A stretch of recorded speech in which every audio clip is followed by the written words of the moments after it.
बंगाल की खाड़ी के शांत दिखते पानी के नीचे इस वक्त एक ऐसा खतरनाक खेल शुरू हो चुका है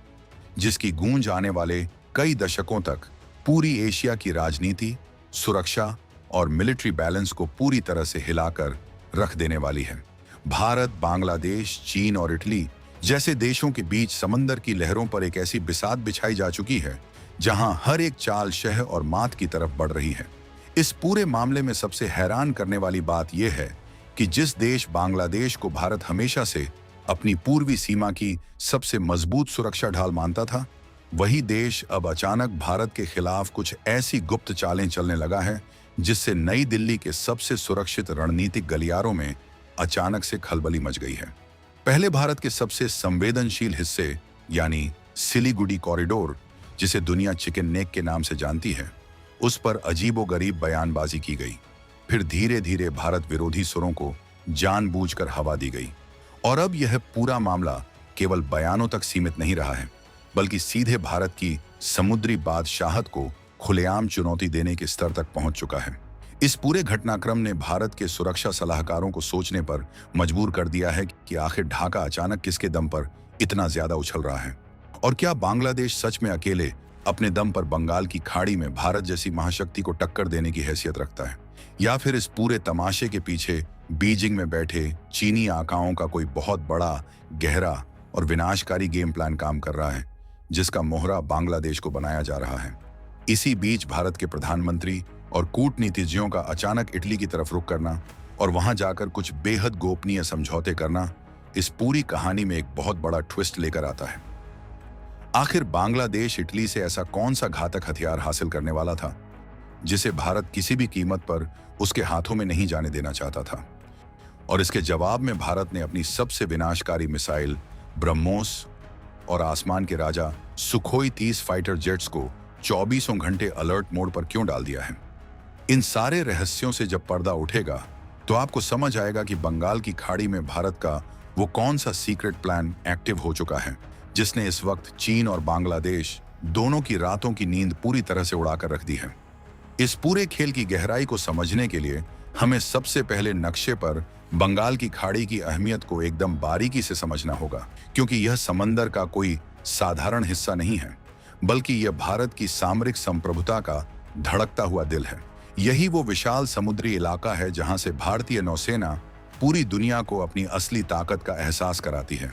और यही वो लाइफलाइन है जहां से हर साल अरबों खरबों डॉलर का अंतर्राष्ट्रीय व्यापार बिना किसी रुकावट के गुजरता है। इस पूरे समुद्री क्षेत्र में भारतीय नौसेना की पकड़ इतनी ज्यादा मजबूत रही है कि दुनिया का कोई भी देश यहां कदम रखने से पहले 100 बार सोचता है। लेकिन अब इसी शांत दिखते समंदर के पानी में बांग्लादेश ने एक ऐसी खतरनाक चाल चलनी शुरू की है जिसने भारत की सुरक्षा एजेंसियों को पूरी तरह से सतर्क कर दिया है।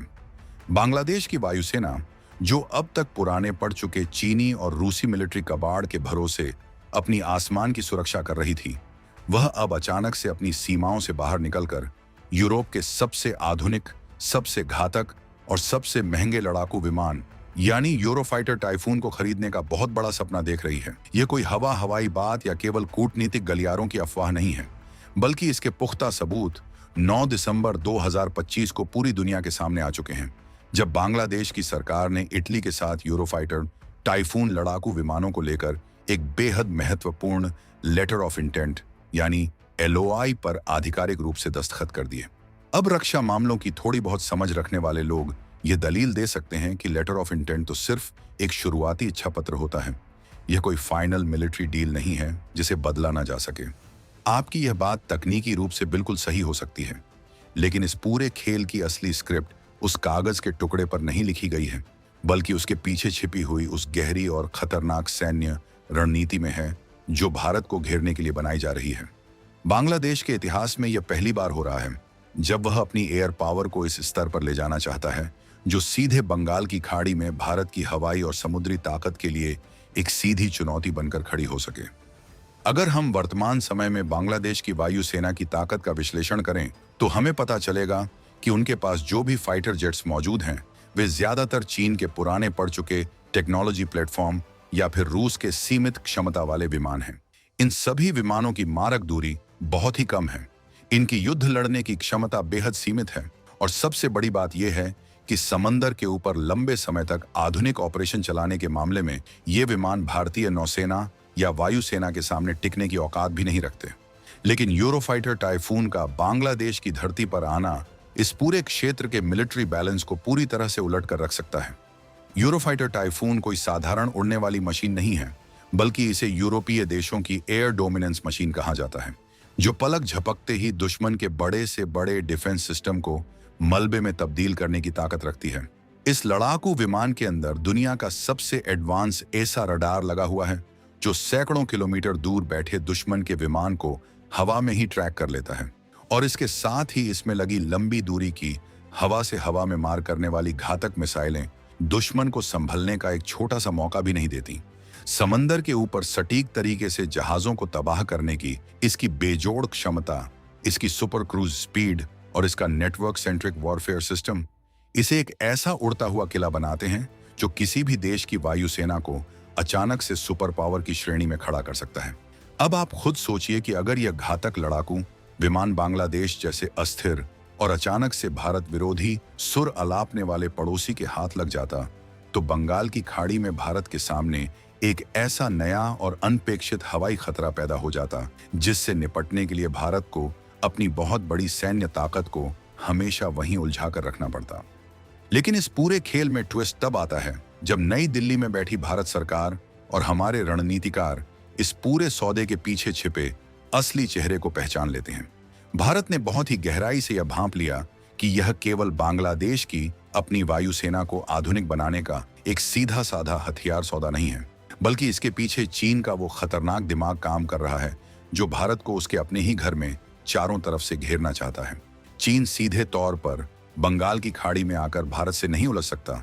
इसलिए वह बांग्लादेश के कंधों का इस्तेमाल करके भारत के पूर्वी मोर्चे पर एक नया तनाव पैदा करने की कोशिश कर रहा था। जैसे ही भारत को ढाका और इटली के बीच बढ़ रही इस नजदीकी और हथियार सौदे की भनक लगी, भारत ने बिना कोई समय गंवाए अपनी सबसे घातक और खामोश रणनीति को एक्टिवेट कर दिया, जिसे अंतरराष्ट्रीय कूटनीति में डीप डिनायल स्ट्रेटजी कहा जाता है। इस रणनीति की सबसे खूबसूरत और खतरनाक बात यह होती है कि इसमें न तो कोई शोर शराबा किया जाता है, न ही मीडिया में आकर बड़े बड़े बयान दिए जाते हैं और न ही किसी देश को खुलेआम कोई सैन्य धमकी दी जाती है। भारत ने बिना एक भी गोली चलाए और बिना किसी अंतर्राष्ट्रीय मंच पर हंगामा किए चुपचाप कूटनीतिक स्तर पर यूरोपीय देशों के साथ बेहद उच्च स्तरीय बातचीत का दौर शुरू कर दिया। इस बातचीत के दौरान भारत ने अपना असली मास्टर स्ट्रोक तब खेला जब उसने सीधे जर्मनी की सरकार से संपर्क साधा और उनके सामने इस डील को लेकर अपनी गंभीर आपत्तियां दर्ज कराईं। अब यहाँ पर एक बहुत ही दिलचस्प और तकनीकी सवाल यह पैदा होता है कि जब बांग्लादेश यूरोफाइटर टाइफून विमान इटली से खरीद रहा था, तो भारत अपनी शिकायत लेकर जर्मनी के पास क्यों गया?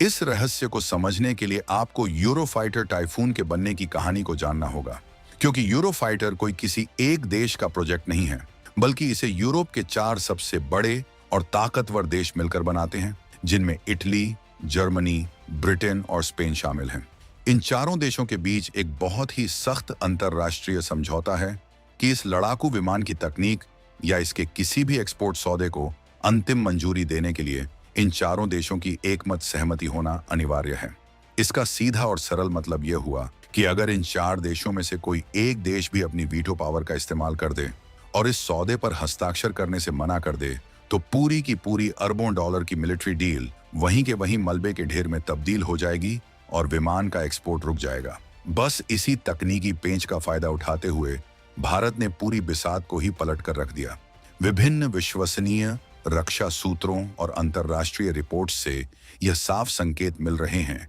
कि भारत ने जर्मनी और अन्य यूरोपीय साझेदारों को बेहद कड़े और स्पष्ट शब्दों में यह समझा दिया कि बंगाल की खाड़ी जैसे संवेदनशील और रणनीतिक रूप से महत्वपूर्ण इलाके में बांग्लादेश जैसे देश को इतनी ज्यादा आधुनिक और घातक हवाई क्षमता सौंपना पूरे दक्षिण एशिया की स्थिरता और शांति के लिए एक बहुत बड़ा खतरा साबित हो सकता है। भारत ने यूरोप को यह भी एहसास कराया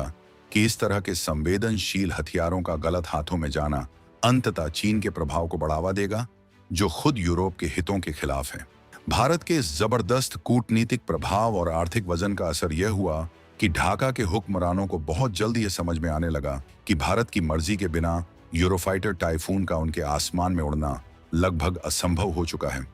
यानी आप देखिए कि भारत की कूटनीति की ताकत कितनी बड़ी है कि बिना किसी युद्ध के मैदान में उतरे, बिना अपनी सीमाओं पर टैंकों की गड़गड़ाहट किए और बिना मीडिया की सुर्खियों में आए, भारत ने बांग्लादेश की अब तक की सबसे बड़ी और सबसे महत्वाकांक्षी सैन्य योजना की हवा पूरी तरह से निकाल दी। लेकिन यह कहानी जितनी सीधी और सरल दिखाई देती है, असल में उतनी है नहीं, क्योंकि अंतर्राष्ट्रीय राजनीति में जब एक रास्ता बंद होता है तो दुश्मन दूसरा रास्ता तलाशने में बिल्कुल भी देर नहीं लगाता। जैसे ही बांग्लादेश को यह एहसास हुआ कि यूरोपीय देशों से यूरोफाइटर मिलना अब एक दूर का सपना बन चुका है, वैसे ही इस पूरे खेल में ड्रैगन यानी चीन की एंट्री और ज्यादा गहरी और खतरनाक रूप में होने लगी है। अब कूटनीतिक गलियारों से इस तरह की खबरें और रिपोर्ट्स लगातार बाहर आ रही हैं कि अगर यूरोप ने बांग्लादेश के लिए अपने दरवाजे पूरी तरह से बंद कर दिए तो बांग्लादेश के पास केवल एक ही विकल्प बचेगा, और वो है पूरी तरह से चीन की गोदी में जाकर बैठ जाना। इसका मतलब यह हुआ कि बांग्लादेश अब चीनी वायुसेना द्वारा इस्तेमाल किए जाने वाले आधुनिक लड़ाकू विमानों जैसे J-10C या अन्य चीनी 5th जनरेशन प्लेटफॉर्म्स को खरीदने के लिए बीजिंग के साथ बहुत बड़ी सीक्रेट डील कर सकता है। और यही वो मोड़ है जहां पर भारत के लिए सबसे बड़ा और सबसे वास्तविक सुरक्षा खतरा पैदा होता है, क्योंकि इतिहास गवाह है कि चीन कभी भी किसी देश को सिर्फ हथियार नहीं बेचता, बल्कि हथियारों की आड़ में वह उस देश की संप्रभुता, उसकी सेना और उसकी पूरी रणनीतिक स्वायत्तता पर अपना कब्जा जमा लेता है। इसका सबसे सटीक और सबसे बड़ा जिंदा उदाहरण हमारा पश्चिमी पड़ोसी देश पाकिस्तान है, जिसकी आज ये हालत हो चुकी है कि उसकी पूरी की पूरी सेना चीनी हथियारों, चीनी मिसाइलों, चीनी रडार सिस्टम और चीनी कर्ज के नीचे इस कदर दब चुकी है कि इस्लामाबाद की सरकार बीजिंग की मर्जी के बिना अपनी सेना का एक पत्ता भी नहीं हिला सकती। अगर ठीक यही पाकिस्तान वाला मॉडल भारत के पूर्वी हिस्से में स्थित बांग्लादेश के ऊपर भी लागू हो जाता है, तो आप खुद अंदाजा लगाइए कि भारत के लिए कितनी भयावह स्थिति पैदा हो जाएगी। बंगाल की खाड़ी में चीन को बिना किसी सीधी लड़ाई के एक ऐसा नया और परमानेंट मिलिट्री बेस या मोर्चा मिल जाएगा जहां से वह 24 घंटे भारत की हर एक हरकत पर पैनी नजर रख सकता है।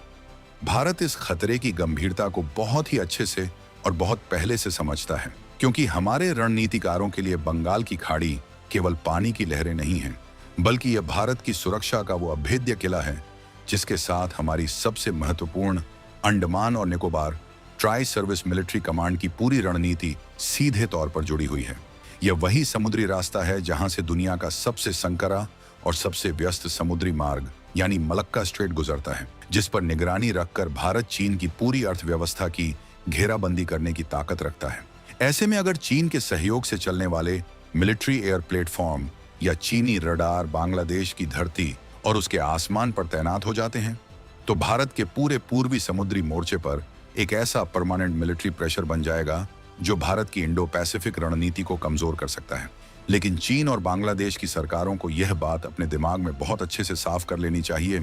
कि आज का भारत साल 2010 या उसके पहले वाला कमजोर और संकोच करने वाला भारत बिल्कुल भी नहीं है। आज का भारत साल 2026 का एक ऐसा आत्मनिर्भर और बेहद आक्रामक नया भारत है जो अपनी सुरक्षा के साथ रत्ती भर भी समझौता करना बर्दाश्त नहीं करता। भारत ने किसी भी संभावित खतरे से निपटने के लिए पूर्वी सेक्टर में अपनी सैन्य और हवाई ताकत को पहले से ही कई गुना ज्यादा बढ़ा दिया है। भारतीय वायुसेना ने असम और पश्चिम बंगाल के अपने सबसे रणनीतिक एयरबेसों पर दुनिया के सबसे बेहतरीन लड़ाकू विमानों में से एक यानी राफेल और आसमान के बेताज बादशाह सुखोई 30 MKI की परमानेंट तैनाती कर रखी है। इसके साथ ही इन सुखोई विमानों को दुनिया की सबसे तेज और सबसे घातक सुपरसोनिक क्रूज मिसाइल यानी ब्रह्मोस से लैस किया जा चुका है, जो समंदर में तैरते किसी भी दुश्मन के युद्धपोत या जमीन पर बने किसी भी कमांड सेंटर को पलक झपकते ही पूरी तरह से नेस्तनाबूद करने की अचूक क्षमता रखती है। केवल हवाई ताकत ही नहीं, बल्कि भारत ने इस पूरे क्षेत्र में दुनिया का सबसे आधुनिक और अभेद्य एयर डिफेंस मिसाइल सिस्टम भी तैनात कर दिया है, जो दुश्मन के किसी भी मिसाइल, ड्रोन या फाइटर जेट को भारतीय सीमा में घुसने से पहले ही हवा में राख बनाने की ताकत रखता है। इसके साथ ही भारतीय नौसेना ने भी बंगाल की खाड़ी में अपने टोही विमानों, खतरनाक न्यूक्लियर सबमरीन और अत्याधुनिक गाइडेड मिसाइल डिस्ट्रॉयर्स की गश्त को पहले से कहीं ज्यादा आक्रामक और सघन बना दिया है। भारत की यह चौतरफा सैन्य तैयारी इस बात का साफ और सीधा संदेश है कि अगर बांग्लादेश ने चीन के इशारों पर नाचते हुए भारत की समुद्री या हवाई सीमा के आसपास किसी भी तरह की हिमाकत करने की कोशिश की, तो उसका अंजाम ढाका के लिए इतना ज्यादा भयानक होगा जिसकी उन्होंने कल्पना भी नहीं की होगी। भारत अब दुश्मन को जवाब देने के लिए सिर्फ अपनी सेनाओं का इस्तेमाल नहीं करता, बल्कि वह रणनीतिक, कूटनीतिक, आर्थिक और टेक्नोलॉजिकल हर एक स्तर पर दुश्मन की पूरी व्यवस्था को पंगु बनाने की क्षमता रखता है। आज की 21वीं सदी में लड़े जाने वाले आधुनिक युद्धों का चेहरा पूरी तरह से बदल चुका है। अब वो जमाना चला गया जब लड़ाइयां सिर्फ सीमाओं पर टैंकों को आमने सामने खड़ा करके या तोपों से अंधाधुंध गोलियां बरसाकर ही जीती जाती थीं। आज के इस नए दौर में असली युद्ध अंतरराष्ट्रीय डिप्लोमेसी की बंद कमरों की मेजों पर बड़े बड़े हथियार सौदों को रोकने या कराने में, आर्थिक प्रतिबंधों के जरिए किसी देश की कमर तोड़ने में और वैश्विक गठबंधनों के जरिए दुश्मन को पूरी दुनिया में अकेला कर देने के जरिए लड़े और जीते जाते हैं। और फिलहाल बंगाल की खाड़ी के इस पूरे मामले में भारत ने अपनी इसी आधुनिक युद्ध कला का एक बेजोड़ और बेहद सफल प्रदर्शन करके पूरी दुनिया को हैरान कर दिया है। बिना कोई शोर मचाए, बिना अंतर्राष्ट्रीय मीडिया में अपनी रणनीति का ढिंढोरा पीटे और बिना एक भी सैनिक को खतरे में डाले, भारत ने बांग्लादेश की इतनी बड़ी वायु सैन्य महत्वाकांक्षा के ऊपर डीप डिनायल का ऐसा तगड़ा ब्रेक लगा दिया है कि ढाका के रणनीतिकार अब तक इस सदमे से बाहर नहीं आ पा रहे हैं। अब आने वाले समय में पूरी दुनिया की नजरें इस बात पर टिकी होंगी कि बांग्लादेश की नई सरकार अपनी पुरानी गलतियों से कुछ सबक सीखकर भारत के साथ अपने रिश्तों में एक सकारात्मक संतुलन बनाकर आगे बढ़ती है, या फिर वह अपनी हठधर्मिता के कारण पूरी तरह से चीन के बिछाए हुए कर्ज और गुलामी के जाल में फंसकर खुद को तबाह कर लेती है। लेकिन इस पूरे घटनाक्रम से एक बात तो पूरी तरह से शीशे की तरह साफ हो चुकी है कि आने वाले समय में बंगाल की खाड़ी पूरी एशिया महाद्वीप का सबसे बड़ा और सबसे महत्वपूर्ण रणनीतिक युद्ध क्षेत्र बनने जा रही है। और इस विशाल समंदर में भारत किसी भी कीमत पर और किसी भी बाहरी ताकत के सामने अपना ऐतिहासिक और रणनीतिक वर्चस्व रत्ती भर भी कमजोर नहीं होने देगा। भारत की यह नीति एकदम स्पष्ट है कि हम शांति के पक्षधर जरूर हैं, लेकिन अगर किसी ने हमारे घर के पिछवाड़े में आकर हमें आंख दिखाने की कोशिश की, तो हम उसकी आंखें निकालकर हाथ में दे देने का माद्दा भी रखते हैं। इस पूरे रणनीतिक खेल को और ज्यादा गहराई से समझने के लिए हमें उस आर्थिक और व्यापारिक पहलू को भी देखना होगा जो बंगाल की खाड़ी को इतना ज्यादा खास बनाता है, क्योंकि किसी भी देश की सैन्य ताकत अंततः उसकी आर्थिक ताकत से ही तय होती है। बंगाल की खाड़ी केवल भारत और बांग्लादेश की सीमाओं को ही नहीं छूती, बल्कि यह म्यांमार, थाईलैंड, मलेशिया और इंडोनेशिया जैसे महत्वपूर्ण दक्षिण पूर्वी एशियाई देशों के साथ भारत के जुड़ाव का मुख्य जरिया है।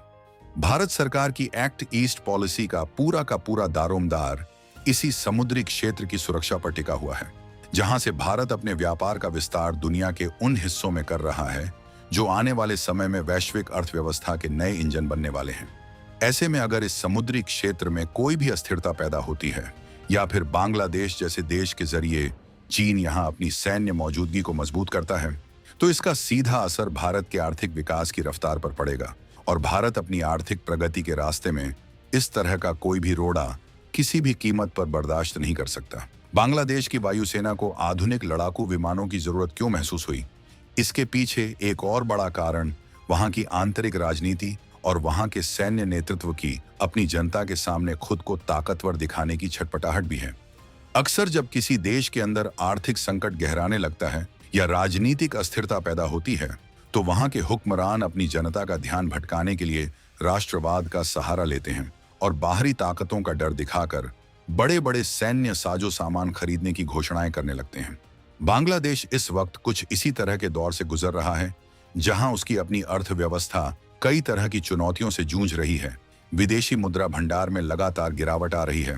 लेकिन इसके बावजूद वहां की सरकार अपनी जनता की बुनियादी जरूरतों को पूरा करने के बजाय यूरोफाइटर टाइफून जैसे अरबों डॉलर के महंगे खिलौने खरीदने के पीछे भाग रही है। भारत ने बांग्लादेश की इसी कमजोरी को भांप लिया और अपनी कूटनीति के जरिए यूरोपीय देशों को यह समझाने में कामयाबी हासिल की कि जो देश आर्थिक रूप से इतना नाजुक दौर से गुजर रहा हो, उसे इस तरह के खतरनाक और आक्रामक हथियार सौंपना खुद उन हथियारों की तकनीक के लिए एक बहुत बड़ा जोखिम साबित हो सकता है।